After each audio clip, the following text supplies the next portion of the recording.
Good morning, brothers and sisters. Better show here. I'm not there. I'm going to wait. There we go. Awesome. Do we need lights off, or can you see it all right? Basically, as this starts, we came up with 3 tenets: winter blizzard conditions in our area, wind events, and earthquake.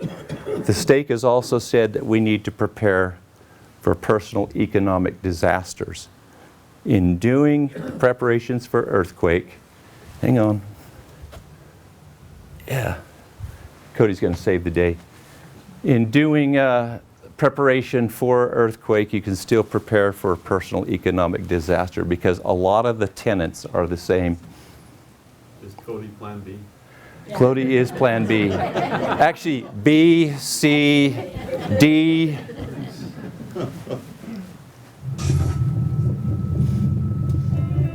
You see all right?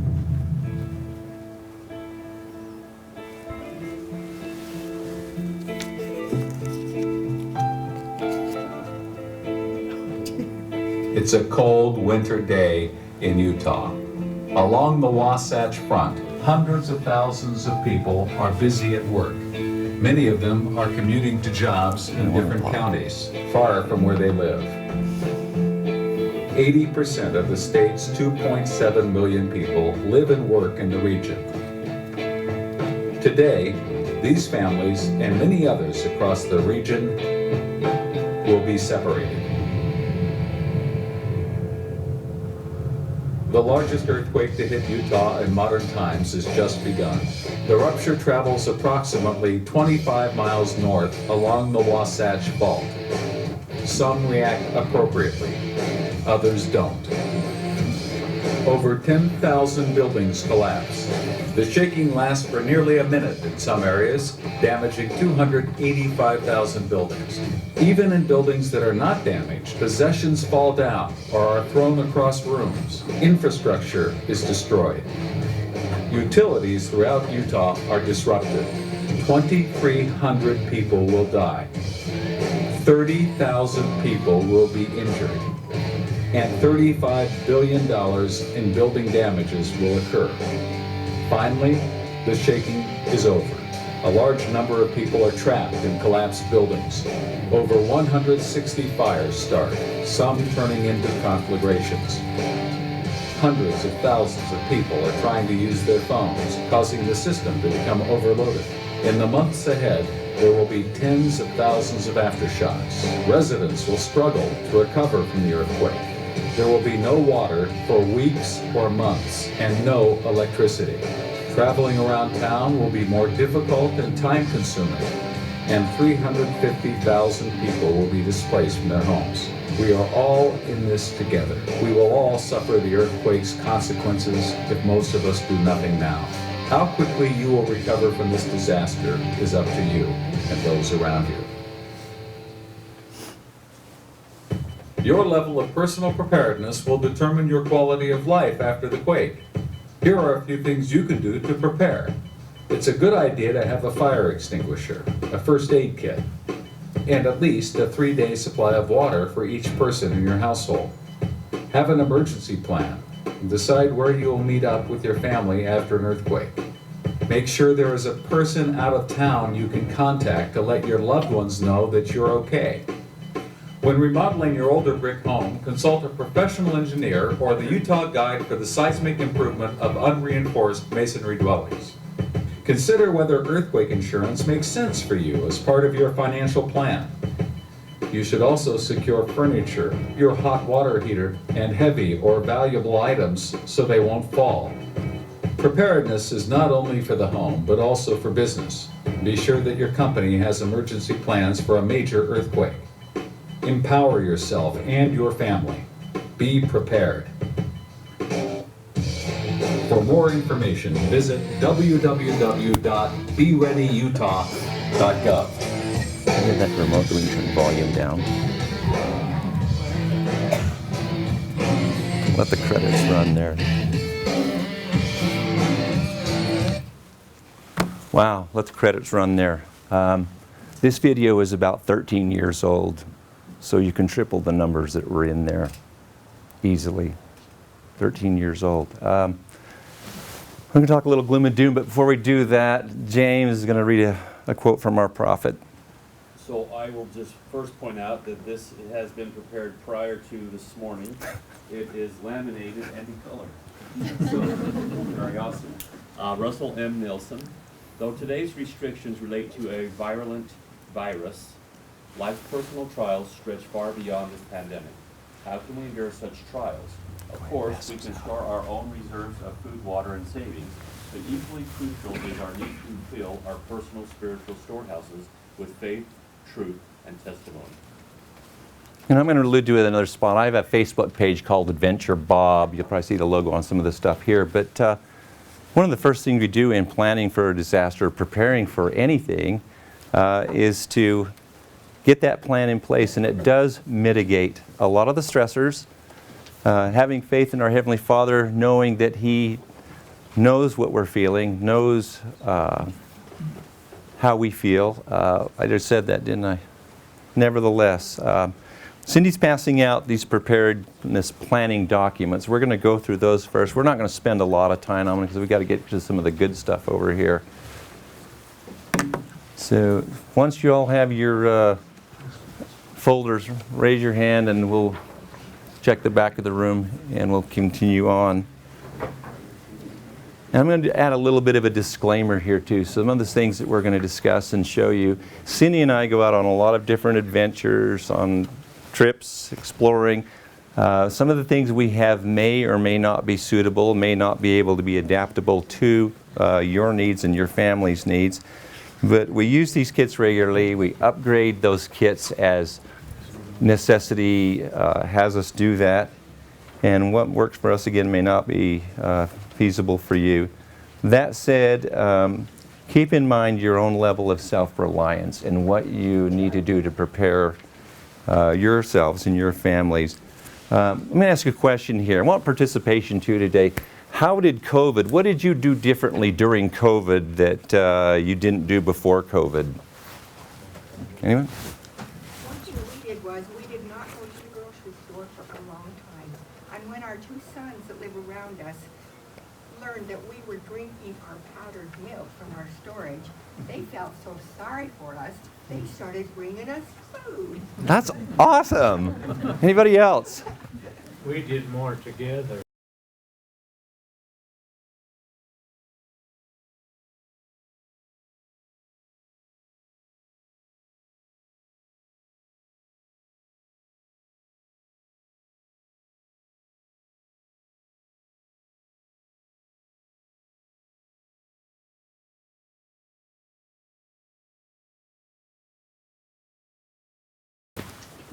Yeah. During COVID. What about different services that you tried to get? Pickup shopping. Yeah. Tell you what, it really the only thing that changed for us. Let's see, what did I even do with that here? It was pretty much when Julie Yearsley called me and says, "I can't cut your hair," they shut me down. We have our own haircut kit now.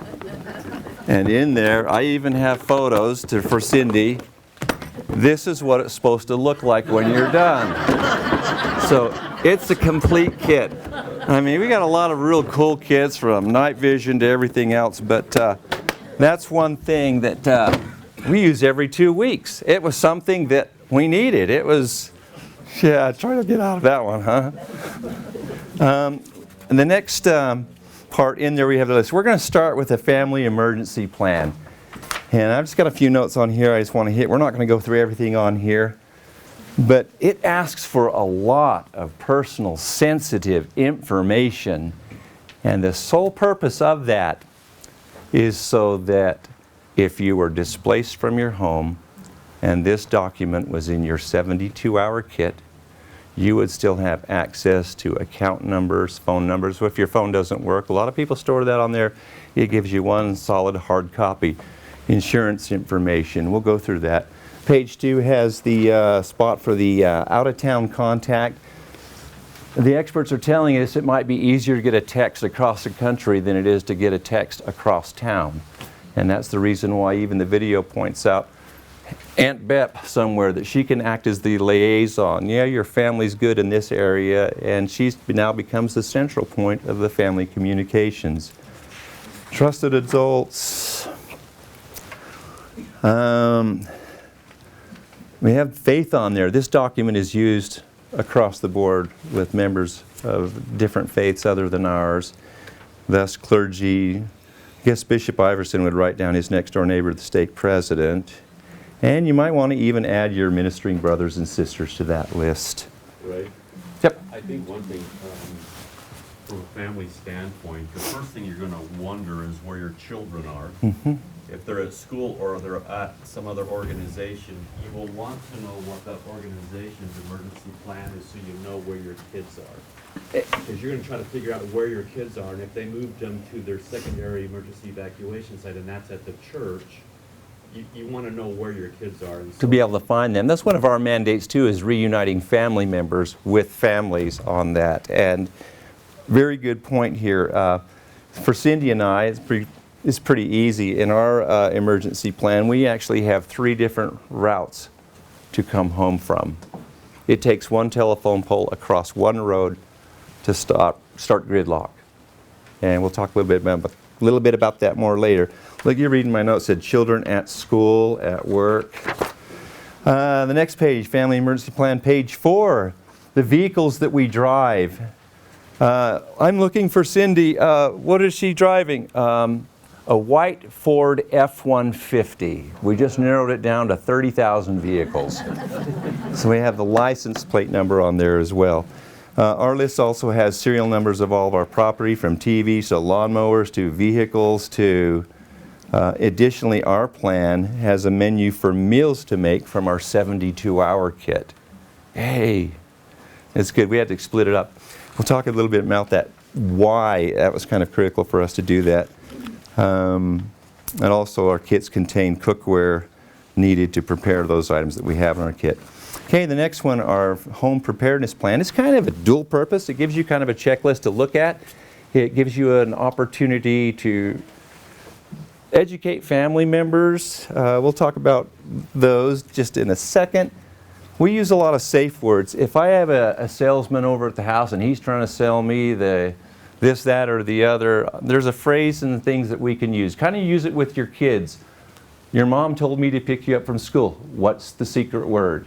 If they don't know that. Cindy and I still have that where you can discern what's going on with that, just in a short phrase. So you ought to develop one. If we leave our home, a lot of people say, well, I'm going to go to Brother Parr's house. But does Brother Parr know you're coming? It's kind of good information. Next one is a safe zone. Safe zone in your home. That would be the safest place for you to be in the event of a natural disaster, such as an earthquake. Something that has concrete walls around you that will protect you inside there. Now that you're in there, the next question in there, how will you egress out of your home? Some great standard doors work. But in our safe zone, we actually have 1, 2, 3, we have about 5 different windows that we could go through the window well and go out. So we have options there. And it's always important to have those options, those plan Bs. Our 72-hour kits are located.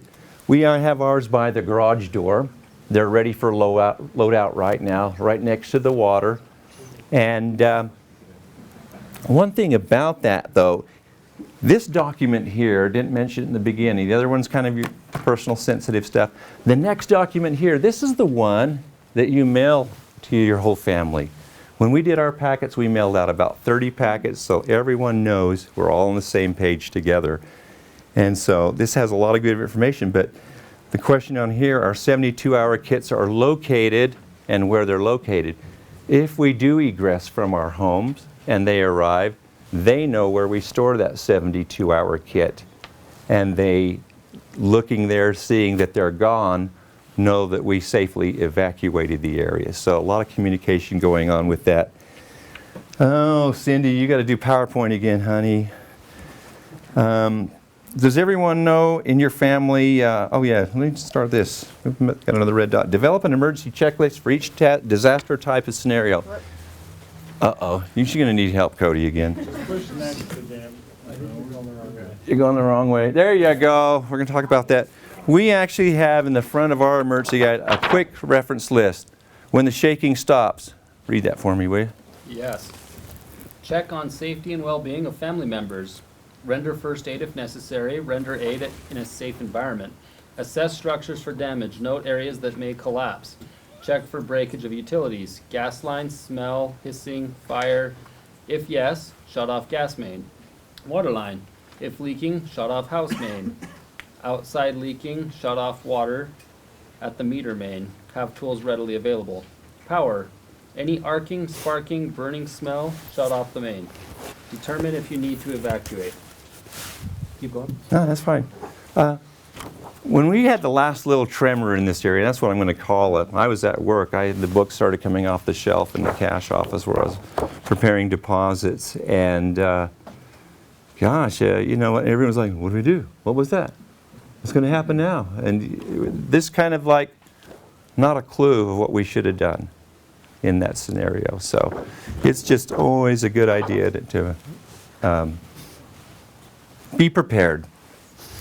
Okay, our gas main here, we actually, yeah. So like around all those mains, do you keep them open and accessible? But- Has it been overgrown? Those are little things that have. Exactly. In fact, the gas company just sent one back. You shouldn't have landscaping coming up too far on that inlet valve coming in, because then when you kind of get that wrench on there to do that, the wrench hits the ground and you can't shut it off. Then you've got to pull this way on it. It's supposed to have at least a foot of clearance on each side of it. Again, landscaping down, and so it's accessible. One thing about this, our gas wrench, and if you buy one, make sure they actually fit. I bought two that didn't fit our main. But we actually chained our wrench to the main, because after the shaking stops and after things hissing and everything smells like gas and the garage is destroyed and I can't get in there to get a wrench to do it, may as well let the insurance pay for a burning down house than a house damaged by the earthquake, if you catch my drift there.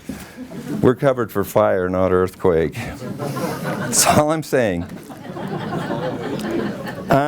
Assignments and tasks for each family member. We have go-to assignments. Cindy's first one is grab the cat, throw him in the carrier, and out the door we go while I'm loading up the stuff. Part of our plan is we're going to the backyard. We got the toy hauler there. We got everything out there to live comfortably with.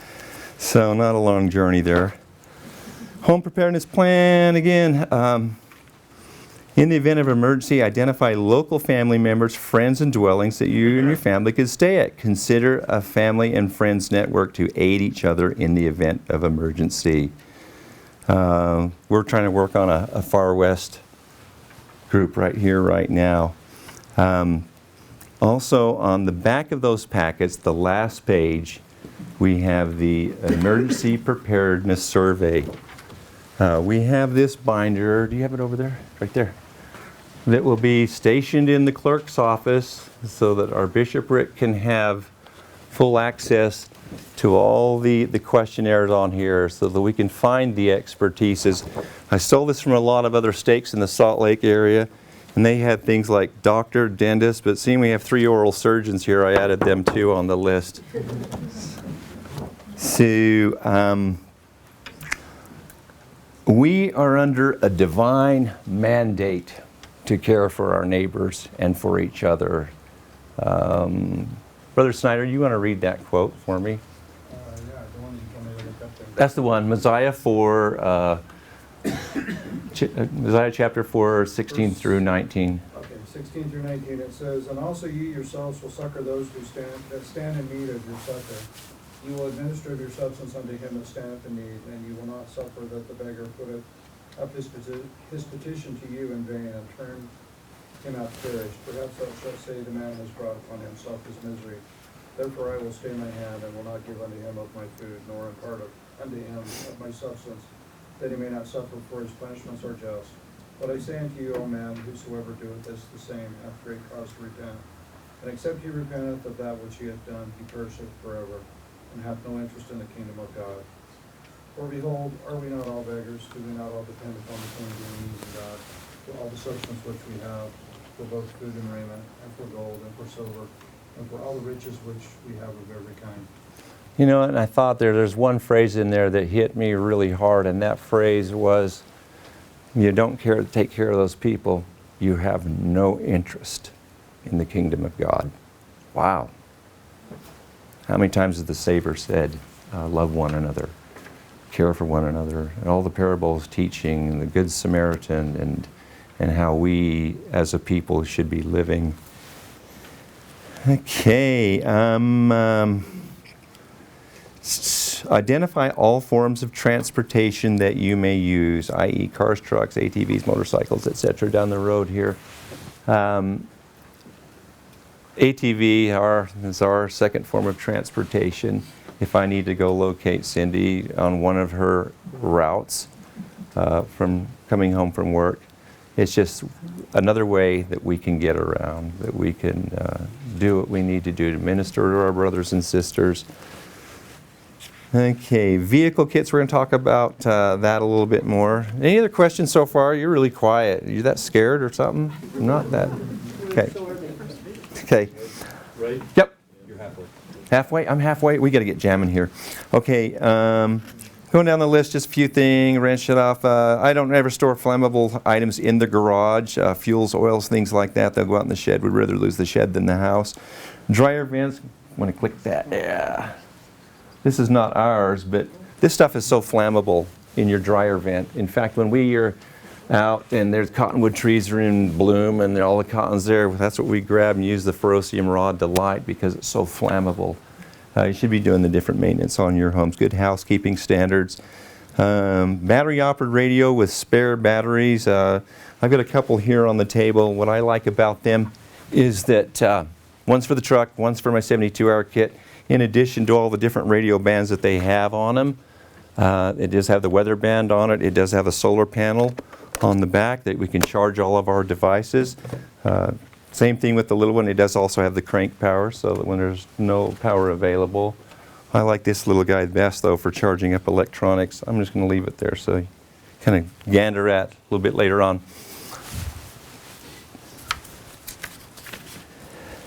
Portable power out cooking, heating appliances. What do you do when you don't have anything to cook with in the house? Say you got electric range and the electricity goes out. What do you do? That's my number one choice. I have a couple other ones for indoor heating too. That little stove up there is the kind, it's where the pot's sitting on, is what they use in the fancy schmancy restaurants when they cook at your table side. And so it's good for indoors. Of course, we have the camp chefs camp. Yep. How many people have more than one tank too?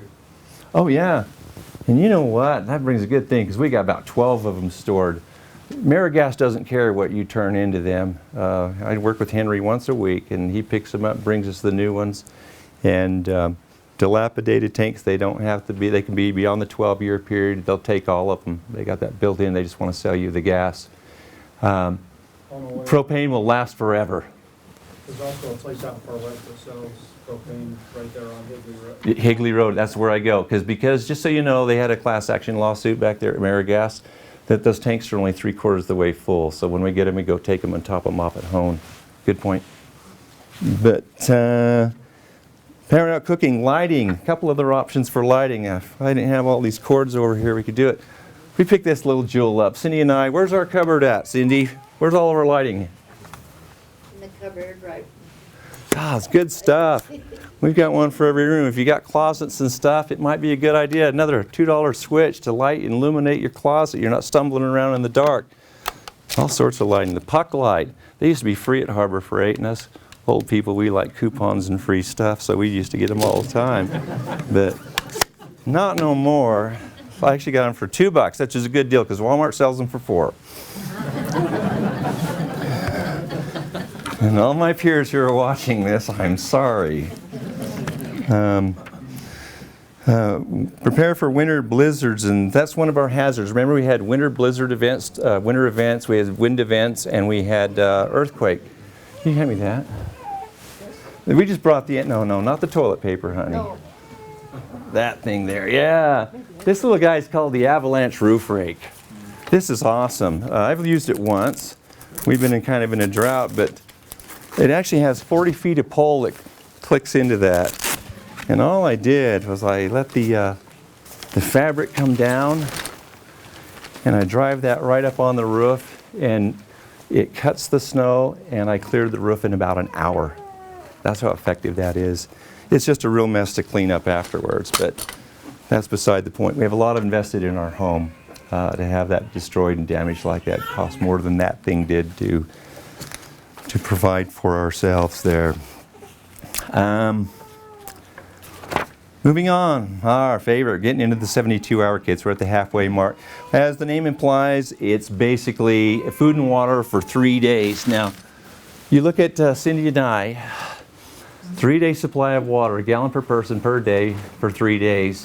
That's 6 gallons. That's kind of a lot to lift around. Same thing with our food kit, because we've got some pretty good food in our 72-hour kit. It's kind of heavy. We split it up a bit. But one thing that we've done is we started fragmenting those kits. Meaning, when we go out to the desert and we put cases of water to freeze that in the deep freeze, we don't use ice. We use that frozen bottled water. And of every case that I have ever froze, I've lost 1 bottle. And we're talking number of cases. And so we actually can keep that water in your car. It's not going to rupture. You'll have that water with you in your egress vehicle. Sure, you probably think when we leave the house, this is where we're going to go. This is the vehicle that we're going to take. So you can store that stuff in there. One thing about our 72-hour kits with respects to clothes, first of all, we have our standalone food case. I remember in building my first 72-hour kit that I had all my grubbies, the things that you would normally wear. I probably have better clothes in my 72-hour kits than I have hanging in the closets. I mean, they're nice. If my job is still standing and need to work, I do have work-appropriate attire. That's not saying a lot considering where we go, but I'm going to get so fired. Not grubby, work-appropriate. We change out these kits in the springtime as we go into summer and winter. Some of the things we have, and you don't have to spend a lot of money on that. I'm trying to get over there. I'm not a pack rat, but I do repurpose a lot of things that we have. That's what the mine and the cat's honey ham comes in when we make sandwiches for lunch. This, oh gosh, had to cut it off. You know, you go to the dentist, you get the toothbrush every time you go. Well, I'm on the program, I have this Oral-B, and those are really expensive heads, but they don't give you the expensive head, they give you a bunch of toothbrushes. So where we were making homeless kits or whatever, gosh, didn't cost me a nickel. Well, it did in the long run. Roll of toilet paper, you know, if you bought this size in the sporting goods department, you get a pack of 3 for about $6. We made a jig that we roll our own so that we can have compact stuff when we go out to the desert. Of course, free sample of the deodorant. In the toothpaste that Dr. Matson gave me. Oh, look, there's a toothpicks, razors, lotion. You don't have to spend a lot of money and use some of your ingenuity to do that and build those kits. There's a lot of freebies out there. There really are. Just got to take advantage of it all. Again, we're old people. We like free stuff. How many of you travel a lot and already have your shaving kit ready to go for your toiletry kit? We got ours. That's what we have in the 72-hour. You set it, leave it. We put medication there. Tell me about the medication there. So most insurance companies, if you're on insurance, will allow you to refill your meds every 24 days. So if you're filling them on a 24-day schedule, you're 6 days ahead each month or more. So if you're trying to stockpile just a little bit, I'm not saying stockpile more than a year, but most people that are on chronic medications every day, if they just plan ahead a little bit, you can actually have a little bit of advanced preparation by going in about 24 days and getting a refill. That way you can have just a little bit extra. If we have a massive earthquake or we have power outage or something, most pharmacies are probably going to be shut down for a minimum of a week, maybe 2 weeks or longer, and supply chains are going to be disrupted. We're already seeing that problem right now just with the pandemic. So there's a lot of things right now that are already hard to come by. You can imagine if we have a massive event, what more would happen to our supply chain. The document you're holding in your hands, I went in February to the UPS store in North Ogden. It was a cold, windy day. And when I arrived there, the grocery store was closed, the UPS store was closed, Cafe Rio was closed, all down there because they had no power. I mean, when you don't have power, you're doing nothing. You have no service available to you there. Going on down our list, we got a few things that we added in there. I'm not going to read the whole list, but I'd like to just show you a couple of things. This is actually pretty cool. Here's our sewing kit. We don't have redundancy. What we do on this one here, Cindy's got one and I've got one. Mending tape. You tell me, is that a good kit or not? Look at all what's in there. Looks amazing. It is amazing. It's way amazing. Another thing that we have in our kits, and you know, you always see it, and I have tools and implements. Again, put it in your egress vehicles. Before we look at our first aid kit, I have on here waterproof matches, wet fire. My experience as a soldier, even in the jungles of Central America, there are two tenets that we had. Number one, the ability to cut things and the ability to make fire. Now, the Army issued us these matches that were damp weather capable, but they weren't the best. So we had this little trick, and I say put it in your 72-hour kit. They're trick birthday candles. If I can get one match lit and light that candle, the wind blows it out, I cover it, and it relights again, all by itself. So it's really cool.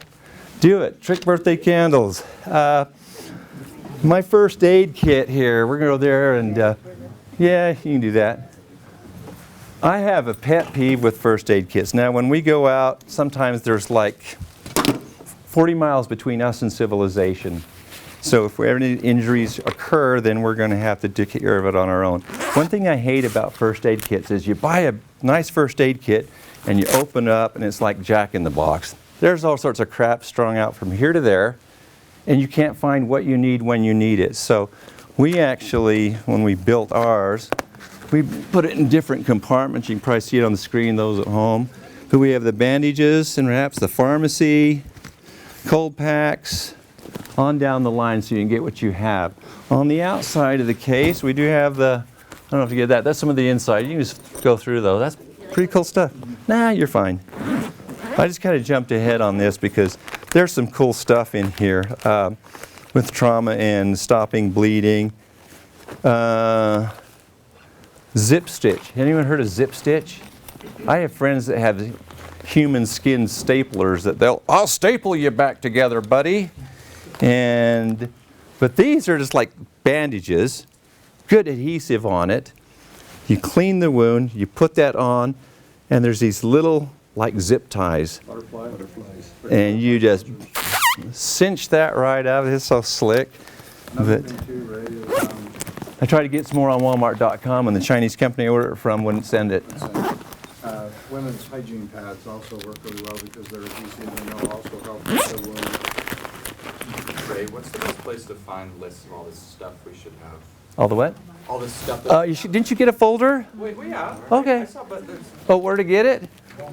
Walmart. Amazon. That's it.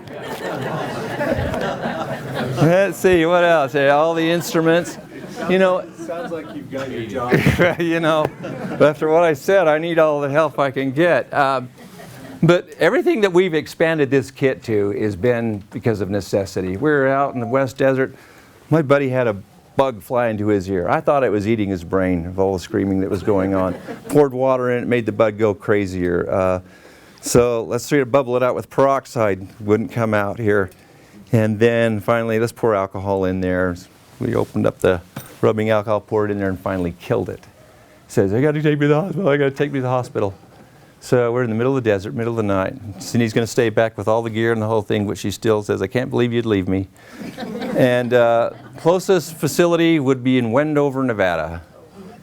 And I said, where are we going? And he pulls up. There's not a hospital in Wendover, only a clinic, and they open at 7 a.m. I shut off the truck, said, you're going to lay on this side, and we're going to get through this tomorrow morning. So, yeah, awesome. So we got something to take care of that. The alligator forceps. The alligator. I used the tweezers, but they're so pointy, and when I touched the inner side of his ear, he would jump. Says, you do that again, you're losing your hearing, buddy. So, I think I'm a masochist now, beating on people. Okay. Oh, this is the best part here, too. In your 72-hour kits, you need to have cash on hand. Who wants $100? Just kidding. So, cash on hand. If your debit card doesn't work, your credit card doesn't work, it's always good to have cash. It's fake, don't worry. I'm not scared of you guys anyway. Small denomination. Yeah, smaller denominations. That was looking. Yeah, truly, because Yeah, they can't. No one can break 100, right? Go to a store and all you That's right. We won't even give you change at our place. You have to buy something. It's true. We're not opening the drawer. We get too many snatch and grabs. Your vehicle kit. You clicked over to that. Oh, our eye kit. I'm still at. You're good. Oh, more eye kit. That Opticon A is good stuff. Yay. A lot of things in there. Go ahead and go to the next slide, because we're pressing time now. Backpack in the back of my truck, fire extinguisher, jumper cables, all that in there. On there it has a seat belt cutter, it has a window hammer. If you have to egress from your own vehicle after an accident, let's say, your safety hammer and seat belt cutter is probably not a good idea to put it in your backpack in the back of your trunk or in the back of your car. Next slide. I made this cool little door array here. It has the seat belt hammer, and this is just scrap foam I picked up somewhere along the line. It has the hammer, has a few other devices there, strobe light, a couple of lasers. I find that when you're lost and someone's looking for you, even with air support, they can't find you. Putting a beam in the air, you could be spotted for miles. We actually put that beam on the top of Ben Loma Peak, and through a spotting scope could see the dot on the mountainside. So it was cheap too. Is it that 1/3 to the right? What's that? Is it the third to the right one? You have the seatbelt cutter here in orange, then the laser, then we have the strobe, then the flashlight, the ones I gave you guys, and knife, and another little pen light here. And which one makes that beam? The laser. This one here. And it's USB chargeable for the jacks in the truck too. Going on to the next page here, it talks about a kit for your pet. There's Nooner's 72-hour kit. It's got everything he needs in there, and I'm taking the cat. I love that cat. Yes, sir. You can take your cows. It seems like when we always put flashlights in, the batteries eat the acid in the batteries eat part of the flashlight. Time we open it up again, it's all corroded. What do we do there? Duracell. No Energizer, no Rayovac, no nothing else. Duracell. I've had one. What I'll do too with like the batteries is I'll just put like a tape over the ends of That'll work just to protect it. Just like a 9-volt battery when you throw it away. You never throw a 9-volt battery away in your garbage can. If the contacts come together, it'll, you know that, you're a fireman. Yeah, any other comments? Now we're finally starting to get. I'm just wondering if this is shareable, if you could share your PowerPoint. Yeah, actually on, except for my Facebook page, Adventure Bob, has everything here and more. Everything. We're only halfway through that list. We're at the pet 72-hour kit. Sanitation kit. We actually put our sanitation kit in a tub. If you look at all the items on there, have everything from clothesline and clothespins to go in there. Little toilet seat attached to a 5-gallon bucket. Different schools of thought on what you can do with that, even on grid. One of the things that we like to in our cook kits that's further on that list is a big pot. We love the pots. In fact, we actually use this, filled it with water, and then for a nice hot shower, we turned on the bulb, put it in the hot water, and the best shower you've ever had. Then we moved up to Julka. Yeah, you did. Julka. Ray, what is your Facebook page called? Adventure Bob. Because you have like 6 different names on your social media. I know, I'm Raul on that one, and it's security. It's security. Thanks for bringing that out, James. Just rat me right out here. We have a galley case in there, again, depending on what you have in your 72-hour kits to use, and power out essential generator. You know, when we talked about in the beginning, some of the 3 things, cold weather, blizzard events, we're kind of in a drought now, but wind events. Who lives at the end of Farr West Drive and lost power? Was it last year? Oh, yeah. How long were you without power? 3 days. 3 days for you? There was some were a little bit more, 5. And which talks about, as we get in your food storage, if your food storage is contingent on what you have in the freezer, you probably need to rethink that a little bit, unless you've got generators that you can power that freezer indefinitely. Because that's the case. I know everyone ran out and bought generators down there. And well, good idea. But there's other alternatives to that too. One of my favorite, the canned chicken. Wow. We even have canned roast beef. It's probably cheaper than hamburger right now. And it'll last 7 years. So if you have recipes that call for that, they have a hamburger. We just ran out, so I couldn't get one. We added something new to our 72-hour kit because we have the Camp Chef oven. We can make pizzas. Here's the sauce and the mushrooms. And Cindy for the other. We got some Spam going on here. Right. It's Fast Sunday. You can definitely. Oh, that's right. We discussed this. The bishop said this is going to be Fast Sunday. They're going to be really hungry too. So that was awesome. Well, oh, you'll change. Would you rather have an MRE? Any familiar with an MRE? Never know. We got MREs. If your body is not used to this MRE, no. It does have the warmer in there, except don't use those in an enclosed area. That's why when you're flying a bunch of GI somewhere, you can eat your MRE, but you can't heat it because when you put it in the water, it creates hydrogen, and you just turned your C-130 into the Hindenburg. So, yeah, true story. Let's see. We just need a bigger room, don't we? So 72 hours, 3 days, right? Is that pretty much the likelihood at that point that there will be outside aid? Probably. FEMA says you're on your own. That is black and white in their little book right here, food and water in emergency. You're on your own. If you have a regional emergency, a disaster, probably longer than 3 days. Yeah. But if you have a localized emergency, then you're probably 3 days is probably fine. So it wouldn't hurt to do 5. I go beyond. We've got stored in a garage. We found this guy on Facebook Marketplace selling these barrels that contained alcohol. He showed us how to sanitize them, and we filled them with water. So we've got 110 gallons of water, 22 cases of water, plus what we've got in the freezer and in the aquatainer containers on there. Don't tell Babylon. We have a lot of water. A lot of water. Filters are really good too. Yeah, and let me bring a couple of examples of that. I don't have one of the Berkey. They're pretty pricey. Not like Berkeley, the university, but Berkey. They can actually take ditch bank water. You run it through there, and it comes out clean, crystal clear, and pure. This one here we sell at Walmart, saving my job. I actually watched a video that convinced me of that on the review of it. And during the review, the recipient who had one took a bottle of red wine and poured it into the carafe, and it came out just less than pure clear. It even filtered out the color. So, good stuff.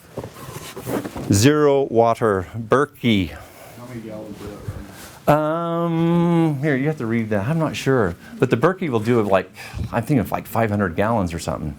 I mean, it's premium, but you get what you pay for. Well, that's the amount of how dirty the water is you're filtering. That's true. I'd run it through something before putting it in there. Even something that we've used, they're called, it's a straw. It's called a Life straw, yeah. And just to throw in a backpack or for your kids' bags, whatever, it's great because you just stick it and get a bottle, fill it from whatever source you can. I got it. Fantastic. Go ahead, Johnny. Back in the field behind the subdivision, there's a canal. That always has spring water running. You know, and I was talking to a guy who just took some tires off some of my rims yesterday who lives over there by that, and he's got that spring available in his yard because we were talking preparedness. So it runs in the back of all these people's yard, you know, that, like that. Spring water here at Johnny's place. Well, it's Zach, right behind, Okay, Zach, we're taking your water. right behind the canal. If you got a way into the canal, it runs spring water most of the time. We'll go back to our implements here. We have, what, bolt cutters, saws, all that good stuff there.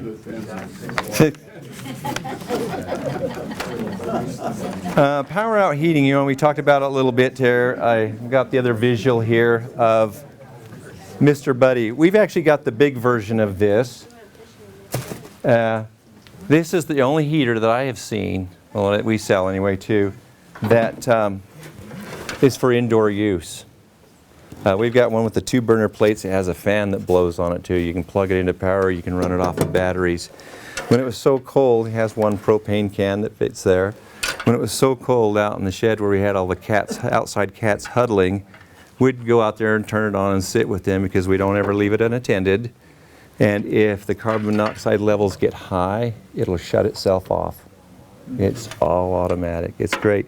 It's not balanced. Did it turn off off if it gets unbalanced too? It'll tip over, yeah, if it tip over, they're required to have the tip over switch. One thing about it, though, when we had out in the shed, we brought the food out to the cat to feed it. It was funny because it wasn't the Chug's cat, it was the other cat that ran over there and started hitting the knob trying to light it. It was so funny. It was awesome. Let's see, is there any other things on there that I haven't shown? We have a family message center. It's kind of behind there. It's basically an ammunition can. Ours is metal, where family members know where to find that. Really briefly, because we could spend a whole day and beyond on food storage program. One of the things I am a proponent for is to track what you consume and purchase those items here. We've got so many things. I hate to throw food away. It's like we bought this with good intentions. It wasn't part of our plan. And after a while, when it expires, I'll still hang on to them, but if the cans start, then we get rid of it. We don't consume all that stuff. And also in that tracking, to track the non-consumables as well. Every year, I'm pretty blessed to have that opportunity that I can go in one day a year in December and purchase everything that I need and want for a substantial discount. And we buy a whole year's supply of everything. Laundry detergents, dishwasher detergent, toilet paper, the whole year. We've tracked what we've used and we buy those in quantity. And then when we get the final bill, we take another chunk off of that bill, and it's, wow. One of the problems that I'm finding a hole in that theory is that we consume that stuff, and then until we get to the end of the year and it runs out just right on schedule. What if I can't replenish that stuff? So as we use that stuff, we've got to start replacing that stuff and rotate that into the stock. A lot of the canned goods that we buy, they are good for a year or beyond, but always rotate your stock. One thing new that we're doing now is that Shot from Creek, he actually, where'd you have a copy of that book?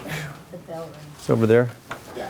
We have a book. It was just released in February of this year. And so I got a copy of it. It's called The Disaster Ready Home by Chris Stewart.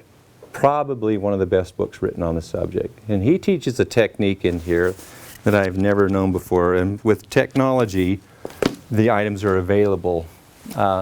Mylar bags available on Amazon. We got a ton of oats, good oats, rolled oats. Delicious, just not your standard stuff you use all the time. By putting that Mylar bag into a 5-gallon bucket, and because it's in Mylar, it doesn't even have to be food grade now. But you fill it up with oats. Those Mylar bags come with the oxygen absorber. They're good for about 30 minutes. Once you open them, they've got to go into the oats. He puts a 2x2 on top of that 5-gallon bucket, runs a hot iron on the cotton setting, and seals it all but for 2 inches of that. Then he gets the shop vac, sucks the remaining air out, holds that together, and seals up there too. And just took the shelf life to 25 years by doing that. If you got wheat in bucket, you need to put it in Mylar. You need to extend it. It's easy enough to do, and kind of fun. Right, one other thing, a lot of people have wheat ready in a can, but do they have a way to make it so they can cook it? Yeah, if you have wheat grinders. I actually was watching years ago, Ezra Taft Benson was talking about the saints should have a year's supply of food and fuel, he said. So I like propane, 12 bottles. If I use a bottle a month, it'll take me for a year, so I'm kind of filling that square. But there's a lot of things that he said on that. He made a comment that I didn't know that. The church has never told you what to store. It was J. Reuben Clark that said, a bucket of wheat will be worth more to that, and the saints perceived that as, you know what, J. Reuben Clark was correct, would be very valuable in a time where breads and grains were scarce. So I'm not going to discount that one and all, but I didn't even know the origin of that. I always thought that it was mandated. You need your supply of wheat, this, that, and the other. But part of President Benson's remarks talked about he had having to go over to Europe after World War II and reopen the missions, and how he went through that train station and the tumultuous noise of people with chickens and pigs and this and that, and people with their most valuable possessions, trying to exchange these possessions for those commodities. And it's like, wow. I worked with a lady once, her name was Dolly Marino, out at the Officers Open Mess when I was just a kid. And she was from war-torn Germany, and I remember the stories of how she says, honey, we ate the family dog, we ate the cat. You have never been hungry before. And it's just, wow. So, yeah, not my kitty though. Not my kitty. Yeah. Okay, we're about wrapping up. Any other questions or comments? Hey Ray, do you have an experience with solar-powered generators? I have not. I've just used the little stuff. There's some good ones out there.